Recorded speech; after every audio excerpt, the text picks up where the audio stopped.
नमस्कार स्टूडेंट्स, आज की इस वीडियो में हम देखने वाले हैं 1.1 where the mind is without fear इसका क्वेश्चन एंड आंसर और यहाँ पे जो भी एक्टिविटीज़ दी गई हैं उनको हम कंप्लीट करने वाले हैं।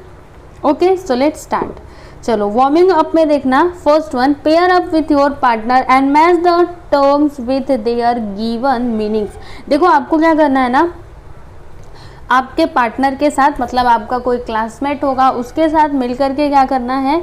देखो आप अपनी टेक्स्ट बुक खोल करके बैठो, ठीक है। वहाँ पे एक टेबल दिया गया है जिससे आपको क्या करना है। देखो वो जो टेबल है ना, उसमें एक साइड में ये सब लिखा हुआ है, ठीक है, कुछ टर्म्स लिखे गए हैं। तो इन टर्म्स को आपको क्या करना है, जो इधर मीनिंग्स दिए गए हैं ना, तो आपको बताना है। जैसे ह्यूमनिज्म, ठीक है, तो अभी ह्यूमनिज्म का मतलब कहाँ पर है वो आपको बताना है। तो मैंने यहाँ पे डायरेक्टली आंसर लिखा है। ओके, आप अपनी टेक्स्ट बुक में से क्वेश्चन देख लेना। तो देखो ह्यूमनिज्म, तो इसमें आप क्या लिखोगे, मतलब इसके सामने वाले बॉक्स में आप ये लिखोगे जो मैंने लिखा हुआ है, और rationalistic outlook towards humans rather than a divine और सुपर नेचुरल वन। समझ में आया। नेक्स्ट बात करेंगे पेट्रियोटिज्म की। तो इसमें आपको क्या लिखना है, देखो मैंने जो लिखा हुआ है वही आपको लिखना है। आप उस टेबल में देखिएगा एक बार बुक खोल करके, तो देखो तब समझ में आएगा। Quality of being patriotic, vigorous support for one's country. Okay, फिर थर्ड, इंटरनेशनलिज्म। ओके, तो इसमें आपको क्या लिखना है, स्टेट और प्रोसेस ऑफ बीइंग इंटरनेशनल। फिर लिबरलिज्म, इसमें आप क्या लिखोगे, holding liberal views. And last environmentalism, इसमें आप क्या लिखेंगे, concern about the action aim at protecting the environment. Okay, इस तरह से आपका ये जो फर्स्ट क्वेश्चन है ये कंप्लीट हो जाएगा। ओके, नेक्स्ट यहाँ पर सेकेंड, तो सेकेंड ये आपको बस रीड करना है, इसको रीड कर लेना। ओके, एंड देन यहाँ पे ये आपका क्वेश्चन है, ठीक है, इसको तो बस आपको रीड करना है, ठीक है। Poems in English are of different types, ठीक है, अलग अलग टाइप्स के जो पोएम होते हैं ना उनके यहाँ पे नेम लिखे गए हैं, तो इसे आपको रीड करना है ओनली। एंड यहाँ पे आपका क्वेश्चन क्या है, taking the help of a dictionary internet guess and write the type of poem against its description.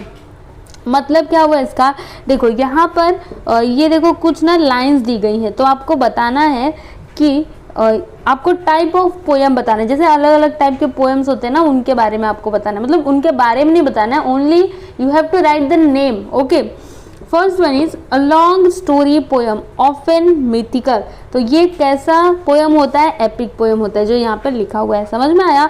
A short story poem with a message, तो इसको हम क्या कहते हैं, ballad. Okay, next a poem of 14 lines, इसको कहते हैं sonnet. Fourth, a song like poem, इसको क्या कहते हैं, लिरिक कहते हैं। फिर a poem with no uniformity of rhyme rhythm etcetera, इसको कहते हैं free words. Okay, next a poem set in picture square skew rustic background, तो ये कैसा पोएम होता है, ideal. Okay, next a sad poem lamenting death of a loved one, ये कैसा पोएम होता है, एलिगी। फिर एट्थ वन देखना, a 5 line short funny poem with rhyme scheme A B B A, तो इसको क्या कहते हैं, लिमरलिक। समझ में आया। तो इस तरह से आपको इसे करना है। एंड नेक्स्ट यहाँ पर देख लीजिए, a poem written just to create humour, तो इसको कहते हैं ह्यूमरस। ओके, एक बार फिर से दिखा देती हूँ आपको।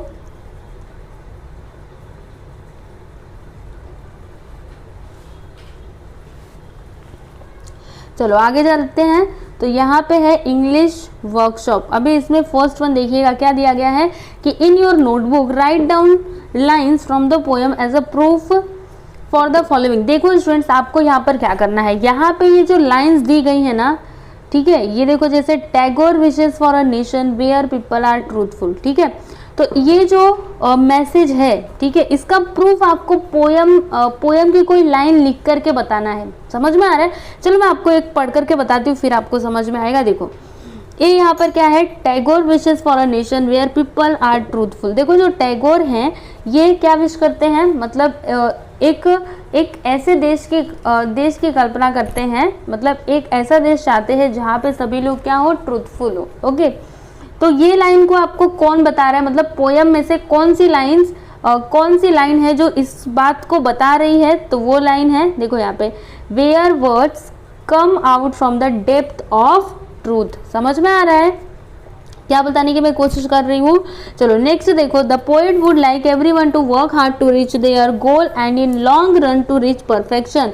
देखो पोएट किस लाइन में ऐसा, मतलब किस लाइन को पढ़ने से ऐसा हमको समझ में आता है, जो पोएट है ये क्या चाहते हैं कि सब लोग क्या करें, हार्ड वर्क करें, मेहनत करें और अपने लक्ष्य तक पहुँचे, ठीक है, अपने लक्ष्य को पाए।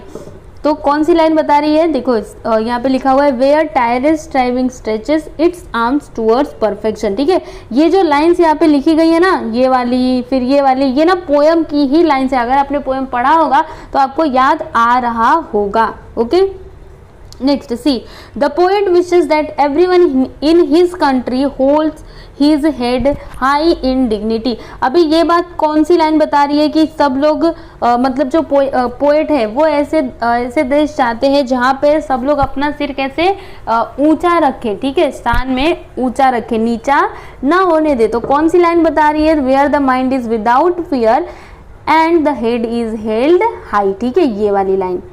नेक्स्ट बात करेंगे हम डी की, तो the poet dreams of a nation where knowledge should be free to all. देखो पोएट मतलब ऐसा सपना देखते हैं कि एक ऐसा नेशन हो where knowledge should be free to all, मतलब नॉलेज सबके लिए क्या हो, फ्री हो। ओके, तो कौन सी लाइन आपको ये मैसेज दे रही है, वेयर नॉलेज इज फ्री। समझ में आया। फिर नेक्स्ट की बात करेंगे ई, तो the poem is a prayer. कौन सी लाइन है, तो where the mind is led forward by thee and second इसमें into that heaven of freedom my father let my country awake. Okay, तो यहाँ पे जो आपका कौन सा क्वेश्चन था, यस फर्स्ट वन ये कंप्लीट कर लिया। एंड सेकेंड यहाँ पर क्या दिया गया है, read the columns carefully and match the expressions with their meanings. देखो आपको क्या करना है, ये जो कॉलम दिया गया है इससे आपको ये वाला कॉलम, यहाँ पे तो मैंने डायरेक्टली आंसर लिखा है, ठीक है, यहाँ पे मैंने क्वेश्चन नहीं लिखा है, तो आप अपनी टेक्स्ट बुक में जो कॉलम दिया गया है उसको अच्छे से पूरा स्टडी करो, ठीक है, पढ़ो। और फिर यहाँ पे और ये जो एक्सप्रेशंस दिए गए हैं ना, इनके मीनिंग से आपको क्या करना है, उसको मैच करना है, मतलब उनके मीनिंग उसके सामने लिखना है। ओके, जैसे मैं आपको बताऊँ तो देखो यहाँ पे क्या है, to the head is held high. Okay, तो इस एक्सप्रेशन का मीनिंग आपको इसके सामने, जस्ट सामने लिखना है। तो देखो मैंने यहाँ पे इसका मीनिंग लिखा है, a person with self respect and proud of possessing it. Okay, फिर सेकेंड, नैरो डोमेस्टिक वॉल्स, तो इसके सामने इसका मीनिंग लिखो, narrow mindedness. Okay, knowledge is free, तो और इसके सामने इसका मीनिंग लिखते हैं, education is given to all. Depth of truth, तो सिंसियरिटी ऑफ हार्ट। नेक्स्ट की बात करेंगे तो माइंड इज विदाउट फियर, तो इसमें आपको क्या लिखना है, अ fearless person. Okay, stretches it's arm, इसमें आप क्या लिखोगे, एम एट परफेक्शन। फिर क्लियर स्ट्रीम फॉर रीजन, इसमें आप क्या लिखोगे, क्लियर थिंकिंग। समझ में आ रहा है। डेड हैबिट्स, इसमें आप क्या लिखोगे, dried up infertile lands of sands. फिर ever widening thought and action, इसमें आप क्या लिखोगे, मतलब इसके जस्ट सामने क्या लिखोगे, broadening the outlook and attitude. समझ आया। चलो नेक्स्ट देखते हैं क्वेश्चन क्या है, थर्ड का है, answer the following questions in your own words. आपको क्वेश्चंस के आंसर लिखने हैं। समझ में आ रहा है।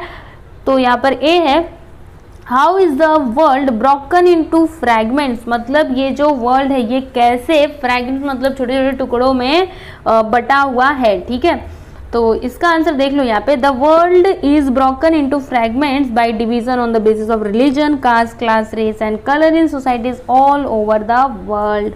ओके, इस तरह से बटा हुआ है ना, कास्ट अलग है, क्लास अलग है, रेस अलग है, रिलीजन अलग है ना, इस तरह से जो ये वर्ल्ड है ये बटा हुआ टुकड़ों में क्या बटा हुआ है। ओके, नेक्स्ट की बात करेंगे तो बी क्या है, explain what the tireless striving should B for. देखो आपको क्या बताना है, मतलब ये क्वेश्चन का मतलब क्या है, आपको एक्सप्लेन करना है कि tireless striving should B for. Okay, tireless striving का मतलब क्या होता है, अथक प्रयास सबके लिए होना चाहिए, इसे आपको एक्सप्लेन करना है, क्यों होना चाहिए। समझ में आ रहा है। मतलब टायरलेस स्ट्राइविंग मतलब अथक प्रयास सबके लिए क्यों होना चाहिए, क्यों सब लोग इतनी मेहनत करें, है ना, क्यों हम मेहनत करें? तो इसका आंसर देखो, tireless striving should be to attain one's goals as well as to achieve perfection.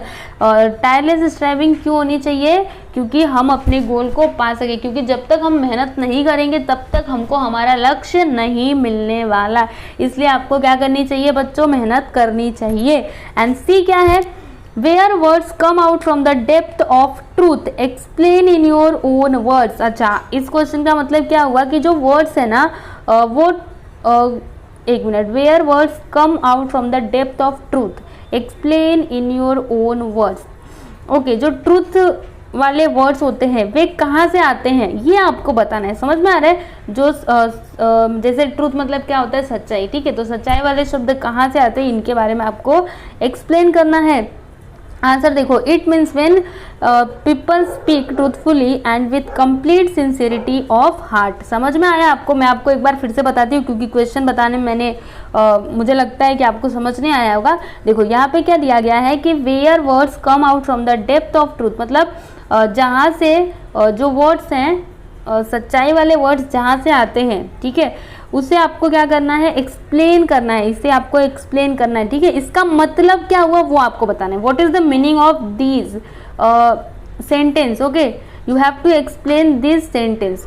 तो इसका मतलब क्या हुआ कि व्हेन पीपल स्पीक ट्रूथफुली, मतलब जब पीपल क्या करता है? ट्रूथफुली, मतलब सही सही बोलता है, and with complete sincerity of heart, तब जाके ट्रूथ वर्ड्स क्या होते हैं? आते हैं। समझ में आया?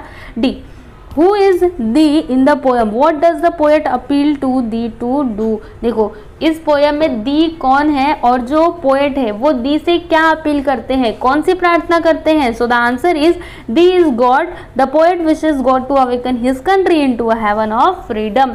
दी कौन है इस पोएम के अंदर? गॉड है, भगवान है। ठीक है, द पोएट विशेस, और जो पोएट है ना वो भगवान से क्या प्रार्थना करते हैं कि जो हमारी कंट्री है वो कैसा मतलब जैसे स्वर्ग जैसा हो जाए, ऐसा उनका मतलब मानना है। मानना नहीं, वो ऐसे प्रार्थना करते हैं भगवान जी से। Next E, what qualities does the poet wish to inculcate in his countryman. Okay, देखो जो पोएट है ना वो कौन सी क्वालिटीज जो कंट्री के लोग हैं, जो देशवासी हैं, ठीक है, जो देशवासी हैं उनके अंदर कौन सी क्वालिटीज वो देखना चाहते हैं।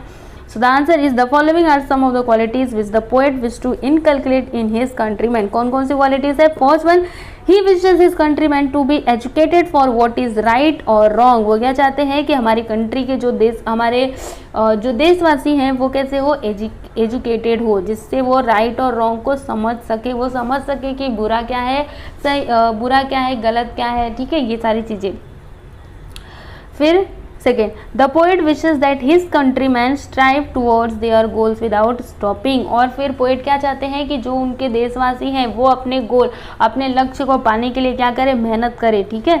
Third, the poet want his country's people be honest and committed towards their country। मतलब वो क्या चाहते हैं? उनके कंट्री के लोग कैसे रहें? हॉनेस्ट है, ईमानदार है। ठीक है। he wants them to be free from the curse of slavery. और सबसे इंपॉर्टेंट चीज वो क्या चाहते हैं कि जो हमारे देशवासी हैं वे गुलामी से आज़ादी पा जाएं। समझ में आया? ओके, अब भी देखेंगे तो इसमें क्या दिया है? Write in your notebook your own response and justify where needed. Okay, इसमें ए है, is the poem a prayer for India alone. देखो बच्चों, मैं आपको एक बार फिर से एक्सप्लेन करती हूँ इसको। बी में क्या दिया है कि right in your notebook your own response and justify. देखो आपको नोटबुक में ना आपका खुद का रिस्पॉन्स लिखना है और फिर उसे जस्टिफाई भी करना है। ओके, कि आप सही कह रहे हो, उसको जस्टिफाई भी करना है। जहाँ पे ज़रूरत हो वहीं पे जस्टिफाई करना, जहाँ पे ज़रूरत नहीं हो वहाँ पे जस्टिफाई करने की कोई भी ज़रूरत आपको नहीं है। तो इसमें ए क्या है? Is the poem a prayer for India alone. मतलब ये जो पोएम है क्या बस ये इंडिया के लिए अकेले का है? तो इसका आंसर क्या लिखा गया है? देखो, the poem is a prayer for India alone but it is also relevant for countries all over the world. समझ में आया? देखो ये जो पोएम है ना ये तो इंडिया के लिए ही है अकेले, मतलब इंडिया के लिए ही लिखा गया है ना, लेकिन it is also relevant for countries, मतलब जो भी कंट्रीज हैं उनके लिए भी ये जो पोएम है ना ये क्या है? रेलिवेंट है all over the world. Okay, B की बात करेंगे तो what should the words we speak reflect. Okay, what should the words we speak reflect. तो इसका आंसर देख लो, the words we speak should reflect our sincerity and truthfulness. समझ आया आपको? मतलब जो हमारे वर्ड्स है ना, इनसे क्या रिफ्लेक्ट, क्या प्रतिबिंबित होना चाहिए?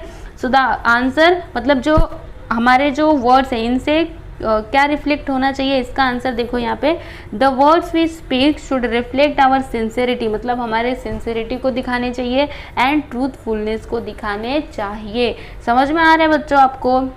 नेक्स्ट क्वेश्चन यहाँ पर देख लीजिए, तो what should people keep on widening, how can it be done? तो इसका आंसर देख लो, people should keep on widening their attitude and outlook. Okay, this can be done by getting rid of prejudices, travelling to different places and through education.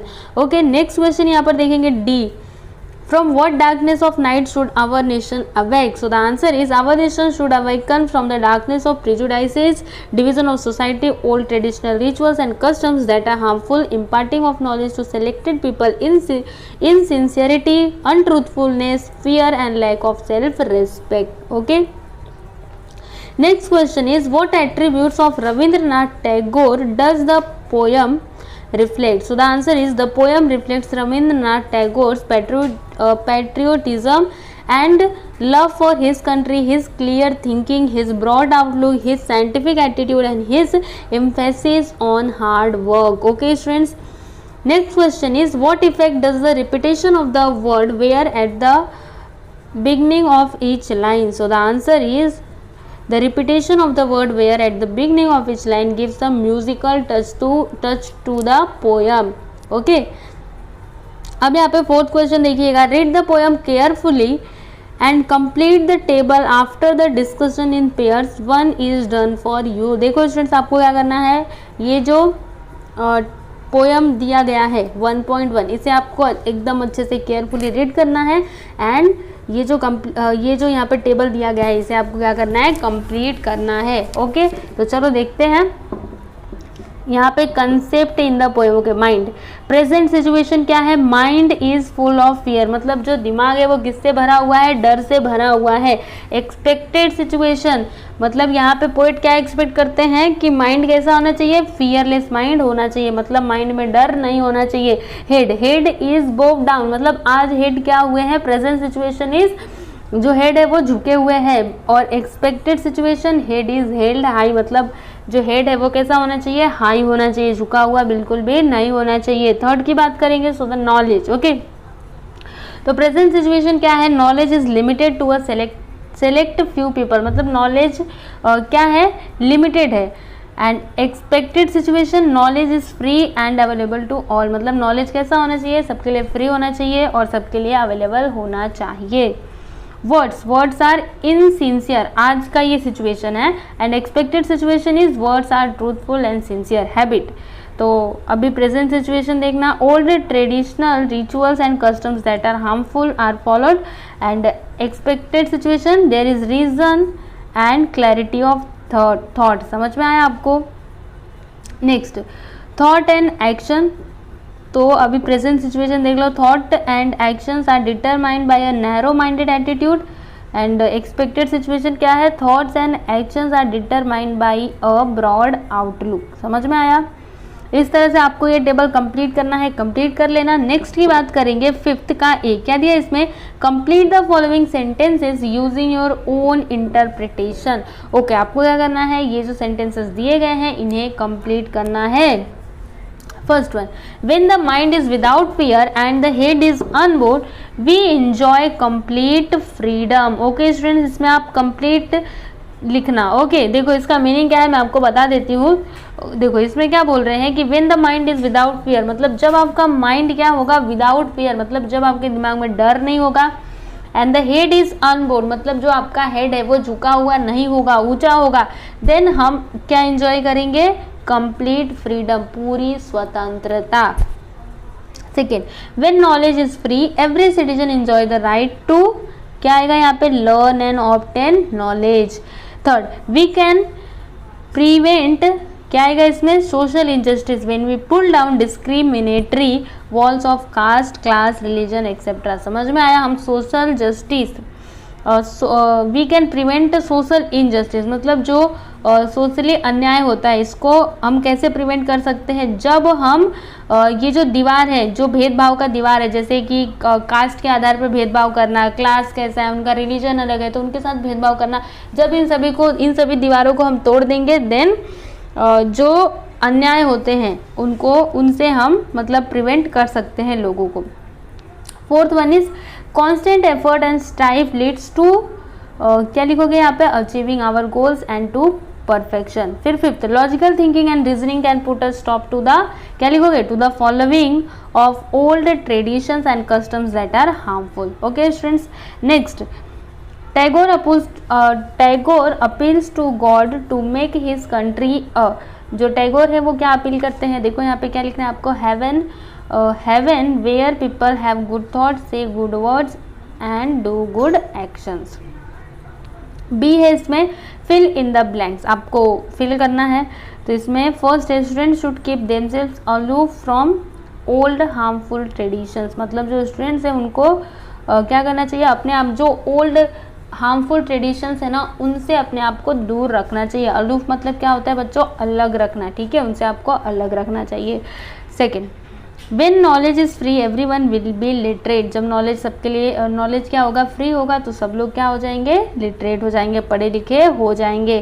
Third, it is the social duty of every student of the modern world to uproot narrow mindedness from societies. यहाँ पर आपको narrow mindedness लिखना है, समझ में आया? और इससे आप बहुत कुछ सीख भी सकते हो बच्चों। देखो ये जो पोयम है ना, इससे आप बहुत कुछ सीख सकते हो। ओके, यहाँ पर देखो क्या बोला जा रहा है कि it is the social duty of every student, मतलब ये हर एक स्टूडेंट का कर्तव्य है। क्या कर्तव्य है?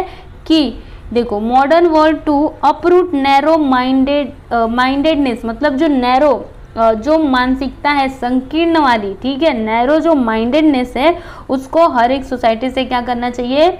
उखाड़ फेंकना चाहिए। समझ में आ रहा है? Fourth, students must develop broad outlook and attitudes. Okay, next, in the world of sycophancy students must have self respect. अभी यहाँ पे देखो एक वर्ड आया है सिकोफेंसी।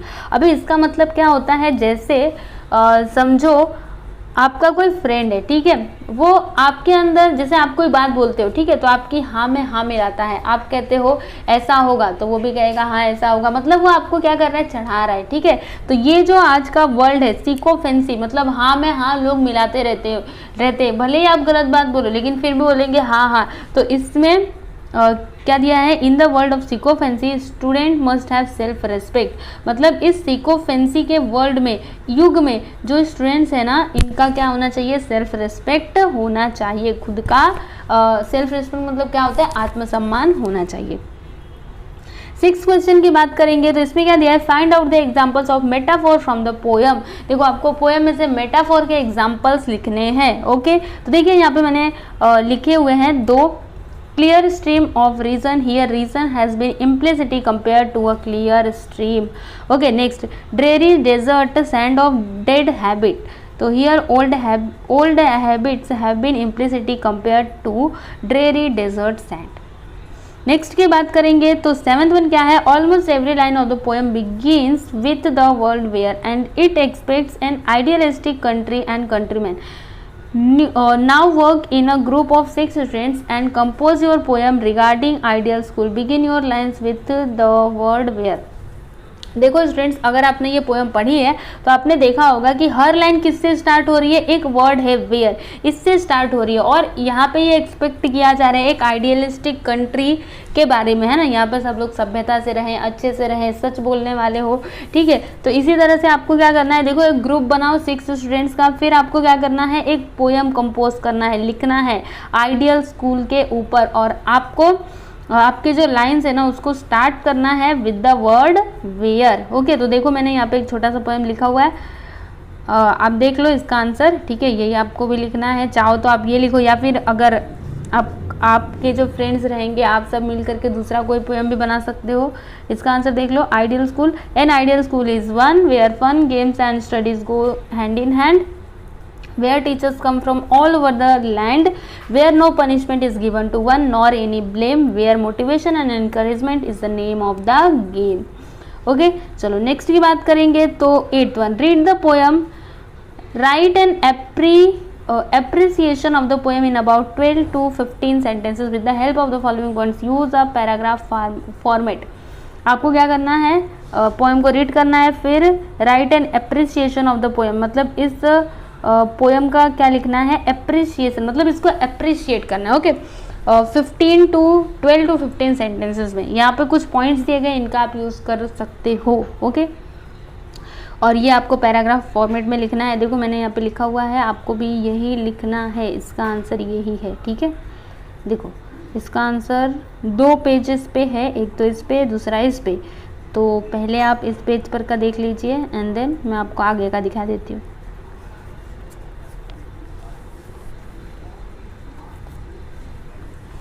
आगे का देख लो।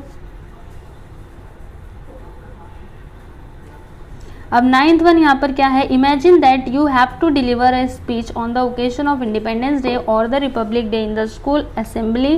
Prepare a speech to deliver on India of my dreams. Use the following steps. देखो स्टूडेंट्स, आपको क्या करना है, आप इमेजिन करो कि आपको क्या करना है, स्पीच देना है on the occasion of Independence Day और द रिपब्लिक डे, मतलब या तो इंडिपेंडेंस डे या फिर रिपब्लिक डे के दिन आपको स्पीच देना है। तो आपको क्या लिखना है, स्पीच लिखना है इंडिया ऑफ माई ड्रीम्स के ऊपर।